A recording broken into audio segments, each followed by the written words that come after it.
देश के सामने जो गंभीर कुछ प्रश्न हैं जिनके बारे में देश जानकारी लेना चाहता है, उन प्रश्नों को आज मैं आपके सामने रख रहा हूं। अभी कोविड के संक्रमण काल में और चाइना सिचुएशन पर कई किस्म के प्रश्न आए और कई किस्म की चर्चाएं हुई हैं। सबसे पहले तो मैं सोनिया जी को ये कहना चाहता हूं कि under the garb of Chinese crisis and about the COVID-19, one should not shy to answer the questions which the nation wants to know. ये कोविड के कारण या चाइना की जो सिचुएशन है उसके कारण मूल प्रश्नों से बचने का प्रयास सोनिया जी न करें, क्योंकि भारत की बहादुर फौज सक्षम है देश की रक्षा करने में, देश की सरहदों की रक्षा करने में, और प्रधानमंत्री श्री नरेंद्र मोदी जी के नेतृत्व में देश सुरक्षित भी है, मजबूत भी है, और देश के जांबाज हमारे आर्मी के लोग देश की रक्षा करने में सक्षम हैं। उसकी संप्रभुता से लेकर और बॉर्डर्स की रक्षा करने में our army people are capable. The same way, as far as COVID-19 is concerned, under the dynamic leadership of Prime Minister Modi, India has fought COVID-19 in the best possible manner, and we can say that the Corona warriors, the doctors, the paramedics, the staff nurse, the people involved in sanitation, and also the police officials have played a tremendous good role which should be applauded by one and all. तो इसलिए सोनिया जी को इनकी चिंता करने की जरूरत नहीं है। इनकी प्रधानमंत्री जी के नेतृत्व में देश इन सारे विषयों के बारे में सुरक्षित भी है और सक्षम भी है लड़ने के लिए। लेकिन हम गांधी परिवार से उनके किए गए कर्मों के बारे में, the sins, the deeds which they have done during the governance, the people of India, 1.3 billion people of India want to know about it. 130 crore का देश जानना चाहता है कि आपने सत्ता में रहते हुए क्या क्या काम किया और किस तरीके से आपने देश के विश्वास के साथ विश्वासघात किया है, उसकी जानकारी लेना चाहता है। मैंने कुछ दिन पहले, 2 दिन पहले ट्वीट करके राहुल गांधी फाउंडेशन के विषय पर प्रश्न उठाए थे। आरजीएफ पर मैंने प्रश्न उठाए थे। आज पी चिदम्बरम साहब बोलते हैं कि प्रिजम्पटिव ऑफर है हमारा, और वो प्रिजम्पटिव ऑफर ये है कि राजीव गांधी फाउंडेशन वो पैसा वापस लौटा देगा। सबसे पहली बात तो यह है कि अगर पूर्व वित्त मंत्री जो खुद बेल पर हो, हम समझ सकते हैं व्हाट आर द क्रेडेंशियल्स, लेकिन उसके द्वारा यह स्वीकारना होगा, इट इज एन एक्सेप्टेंस कि देश के अहित में राजीव गांधी फाउंडेशन ने फंड्स भी लिए और उन फंड्स को नैतिकता के आधार पर जो नहीं लेना चाहिए था, जो नियमों के अनुसार नहीं लेना चाहिए था, वह लेने का प्रयास हुआ है। और इस परिवार का हम सब जानते हैं एक ही तरीका है, authority without responsibility. Speak whatever you like about anybody, whenever and wherever you wish, and you are not there to answer the questions which the nation wants to know. Here I am asking from Sonia Gandhi ji, 10 questions today, 10 questions I am asking. And the nation wants to know, the country wants to know, the country fellowman wants to know that what is the answer which he can give. First question is, that countries like China has donated through Chinese embassy to Rajiv Gandhi Foundation from 2005 to 2009. आज सुबह मुझे बताया गया कि एक ही बार लिया है। It is a continuous flow of money from Rajiv Gandhi Foundation, from Communist Party of China, from the Chinese government through Chinese embassy. Not only this, the tax havens of Luxembourg donated Rajiv Gandhi Foundation every year between 2006 to 2009. Now you can understand, Luxembourg the tax havens, जहां हवाला में हवाला होता है, ऐसी जगह से Rajiv Gandhi foundation को पैसा मिलना यह किस बात को इंगित करता है? The same way NGOs and companies who had deep commercial interests, they have donated money to Rajiv Gandhi Foundation. देश जानना चाहता है, first of all, it's a shame. It's a sacrifice of the national interest by accepting money from foreign powers in personal trust. This is what I would like to say straight and forward. That it is a shame sacrificing the national interest by accepting money from foreign powers in personal trust. And the country wants to know what conspired between Rajiv Gandhi Foundation and the government of Chinese embassy, government of China. This is the first question which I would like to raise. The second question is कि एक बहुत जल्दी थी. There was tremendous hurry to enter into the East Asia FTA, जिसको हमने बाद में RCEP के नाम से जाना, Regional Comprehensive Economic Partnership. What was the haste? What made Kamal Nath to commit that yes, we will be part of this East Asia FTA, in which China was also there? यह प्रश्न देश जानना चाहता है और यहीं पर नहीं रुकता है. पैरेलली जब हमने अपने आप को ईस्ट एशिया एफटीए के साथ इंगेज करना शुरू किया, जिसको 2019 में आरसेप के नाम पर भारत के यशस्वी प्रधानमंत्री मोदी जी ने 15 देश एक तरफ रहने के बावजूद 16वां देश भारत ने अपने आप को अलग किया, यह कहते हुए कि this is not in the interest of farmers, this is not in the interest of MSME sector, this is not in the interest of the labourers and this is not in the interest of the agriculture. इसको ध्यान में रखते हुए मोदी जी ने इससे अपने आप को अलग किया. लेकिन जब ये इसमें हम इंगेज हो रहे थे, ईस्ट एशिया जो आरसेप के नाम से जाना जाता है, ईस्ट एशिया एफटीए, तो पैरेलली भारत का चाइना के साथ डेफिसिट ट्रेड 2003 में, जो 2004 में 1.1 बिलियन था, वह बढ़कर के 2013-14 में 36.2 बिलियन हो गया. And this was a deep crisis and weakening of the Indian economy done during the UPA regime. Now this second question is, what was the need to be in a hurry to come to engage in RCEP? Number one. Number two, the question is that parallelly, how the India's trade deficit gained, and from 1.1 billion dollars, it reached to 36.2 billion dollars, US dollars. This is what we have to understand. क्या ये quid pro quo तो नहीं था? ये कहीं Chinese embassy के द्वारा Rajiv Gandhi foundation को पैसे के कारण ये क्विड प्रो को तो नहीं था. यह भारत की जनता जानना चाहती है. The third question which I would like to say, what is the exact relationship between Indian National Congress and the Communist Party of China? What is the MoU? What is the unsigned MoU and what is the signed MoU? What is the tacit understanding between Congress Party and the Communist Party of China? The country wants to know, and country wants to know the details of the MOU, signed and unsigned, the tacit understanding which has taken place between which takes care of the interest of Chinese or China government through the Indian National Congress.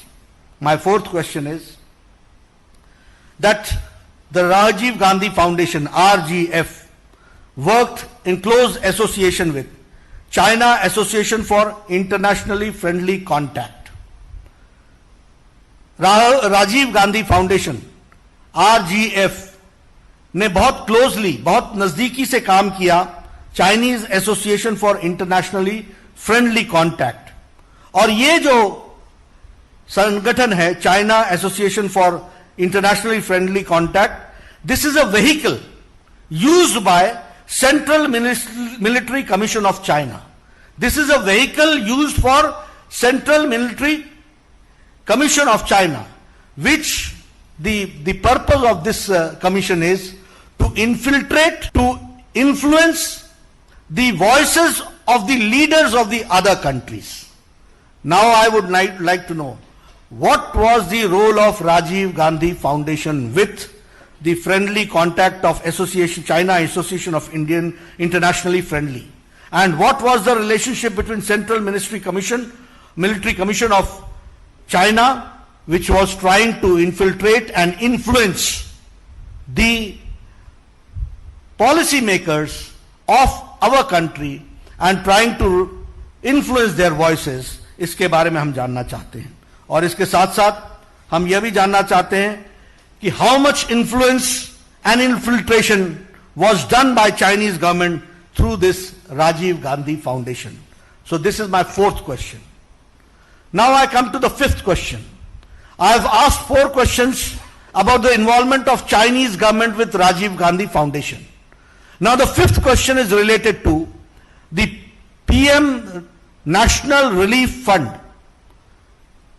The country would like to know कि प्रधानमंत्री national relief fund जो लोगों की सेवा करने के लिए है, जो लोगों के हार्ड अर्न मनी है, जो लोगों की राहत पहुंचाने के लिए है, जो प्रधानमंत्री के माध्यम से जनता जनार्दन की सेवा के लिए है, उसमें से 2005 से लेकर 2008 तक राजीव गांधी फाउंडेशन को पैसा क्यों गया?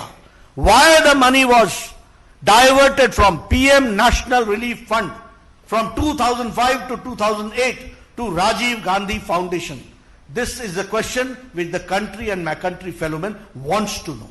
हमारे देशभक्त जानना चाहते हैं। हमारे देश की जनता जिन्होंने पूरी ताकत के साथ प्रधानमंत्री नेशनल रिलीफ फंड को मजबूती प्रदान की, हार्ड अर्न मनी दिया, वह उसका पैसा को राजीव गांधी फाउंडेशन में क्यों डाइवर्ट किया गया?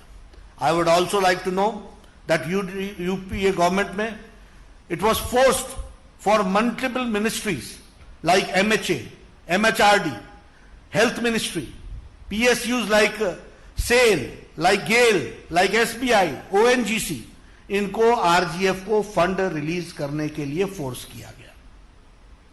मैं ये जानना चाहता हूं कि ये लोगों का hard earn money, my fifth question is the hard earn money of the people, why it was transferred and diverted to Rajiv Gandhi Foundation, which is a personal trust.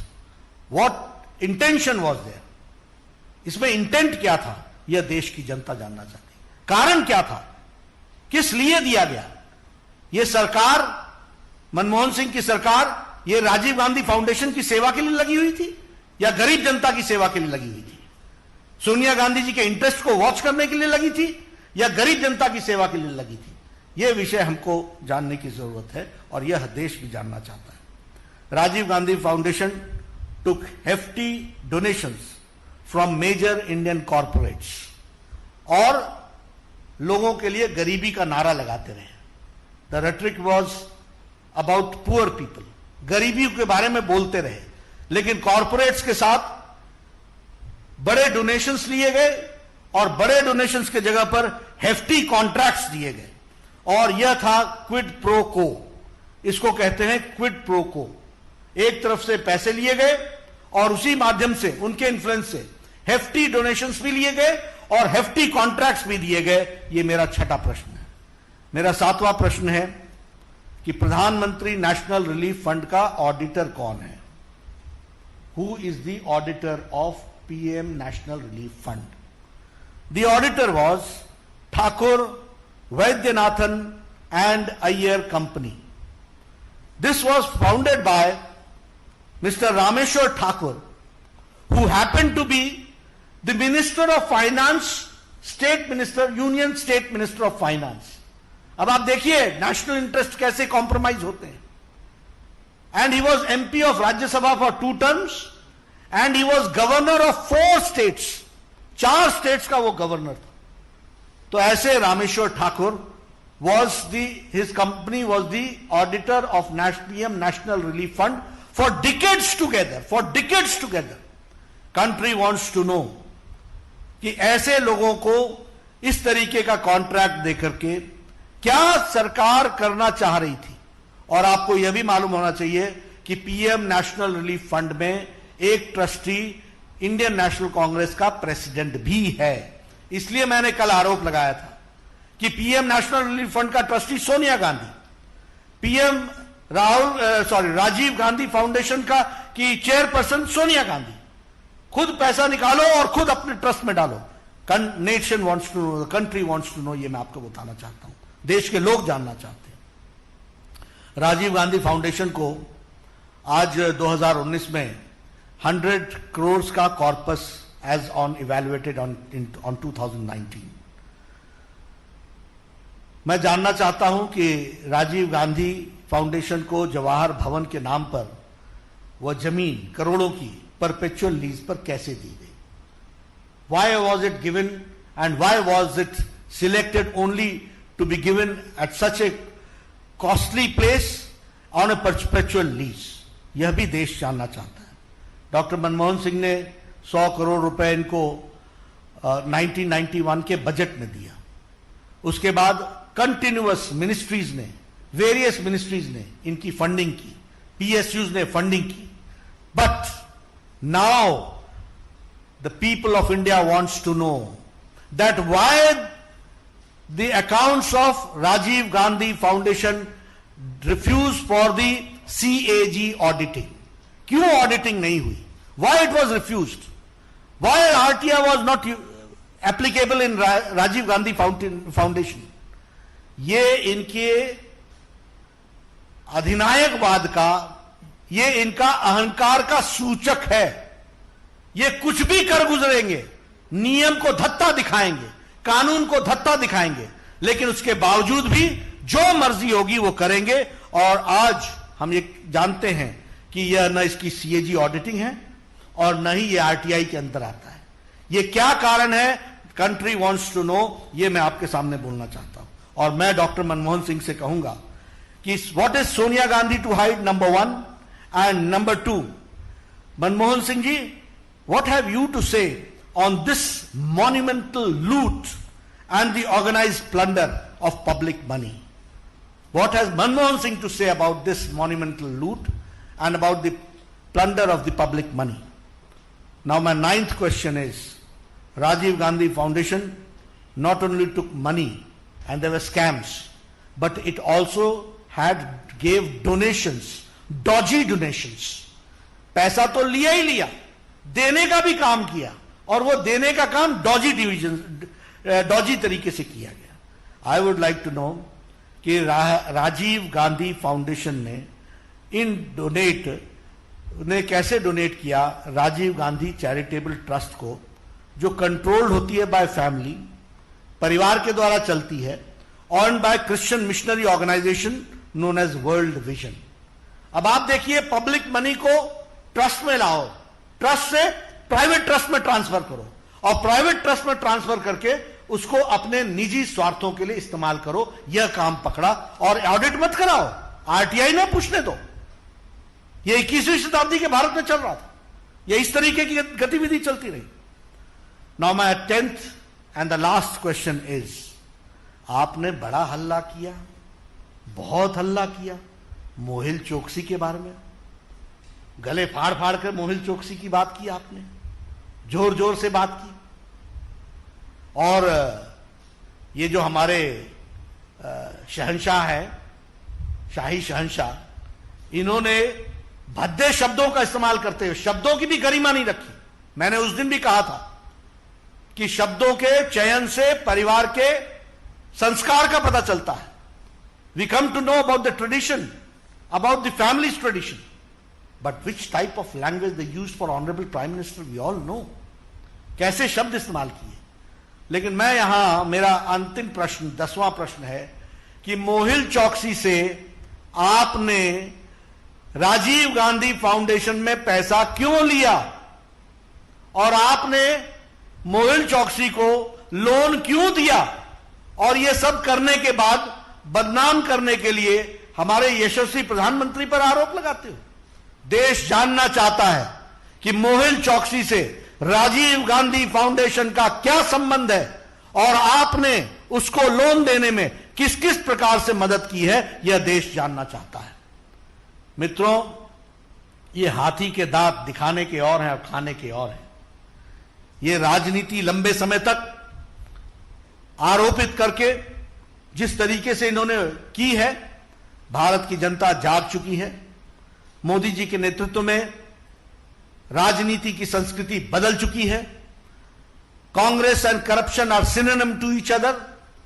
वह जा चुका है। आज सेवा भाव से भारत का विकास, सबका विश्वास और सबका साथ लेकर के चलने की बात है। और मैं रीइटरेट करता हूं भारतीय जनता पार्टी के राष्ट्रीय अध्यक्ष के दृष्टि से, हैसियत से, कि हमारी पार्टी यशस्वी प्रधानमंत्री श्री नरेंद्र मोदी जी के सारे कार्यक्रमों से पूरी ताकत से जनता तक पहुंचाएगी और विकास में अपना पूरा योगदान करेगी और भारत की तस्वीर बदलने में कोई कसर नहीं छोड़ेगी। और साथ ही साथ ये दोहरे चेहरे रखने वाले राजनेताओं को भी पर्दाफाश करने में हम कोई कसर नहीं छोड़ेंगे। हम इस बात को आपके सामने कहना चाहते हैं। आपने मेरी बात सुनी है, आपका बहुत बहुत धन्यवाद। देश से जो उठाए मैंने प्रश्न है, मुझे पूरा विश्वास है कि कांग्रेस पार्टी इस पर जवाब देने की हिम्मत करेगी। मैं चाहूंगा कि वह जरूर करे प्रजातंत्र के अंदर। धन्यवाद मित्रों।